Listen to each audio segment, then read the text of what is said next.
আমাদের বাড়ি চালাটা থাকতো, আসলে আমি অনেক খুশি হইতাম। আমি এখন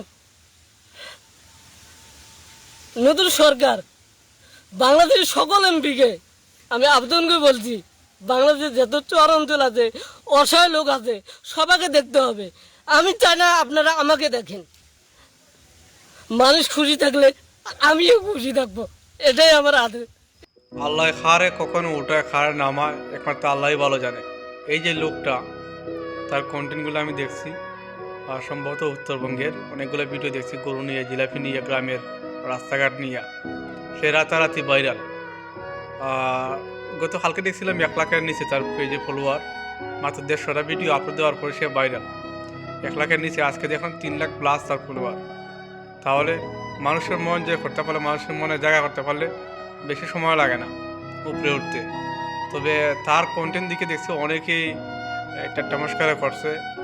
আসলে দেখেন, মানুষের যে আল্লাহ যারা যেরকম প্রতিভা দিচ্ছে এরকমই ভিডিও করবে। তবে এখানে ঠাট্টা মস্করা করার কিছু নাই। অনেকগুলা অলোক সাংবাদিক বর্তমানে তো অশ্লীল কন্টেন্ট বেশি আসে ফেসবুকে ঢুকলে, তার চেয়ে সত্য সত্য করে তার ভিডিওগুলো আমি মনে করি ভালো।